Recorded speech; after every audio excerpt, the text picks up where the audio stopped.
আপনাদের কি এই কনফিউশন হয় চুলে তেল দিব নাকি সিরাম নাকি দুটোই আর কখন কোনটা? তাহলে এই ভিডিও দেখলে পুরো ক্লিয়ার হয়ে যাবেন। চলুন প্রথমে কথা বলি চুলে তেল নিয়ে। তেল হচ্ছে চুলের খাবার, এটি চুলকে ভেতর থেকে স্ট্রং করে। তেল কখন দেব? রাতে বা গোসলের 1 থেকে 2 ঘন্টা আগে বা সপ্তাহে 2 থেকে 3 দিন পারফেক্ট। তেল স্ক্যাল্পে মাসাজ করলে ব্লাড সার্কুলেশন বাড়ে, রুট স্ট্রং হয় আর ধীরে ধীরে হেয়ার ফল কমে।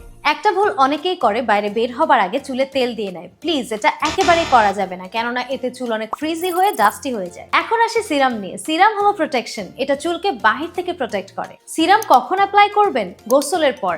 চুল হালকা ভেজা থাকলে, আবার চুল পুরোটা শুকনো থাকলেও সিরাম অ্যাপ্লাই করা যায়। ফ্রিজি, ডাল, জট পাকানো চুল সবকিছুর জন্য সিরাম মাস্ট। এখানে আমি পার্সোনালি সাজেস্ট করছি ওয়েলিশের হেয়ার গ্রো সিরাম। এটা শুধু চুলকে শাইন দেয় না, স্ক্যাল্পেও কাজ করে। এই সিরাম হেয়ার ফল কমাতে হেল্প করে, নতুন চুল গজাতে সাপোর্ট করে এন্ড চুল করে সফট, স্মুথ এন্ড হেলদি। ব্যবহার কিন্তু খুব সিম্পল। গোসলের পরে কয়েক ফোঁটা সিরাম স্ক্যাল্পে আর চুলে অ্যাপ্লাই করুন।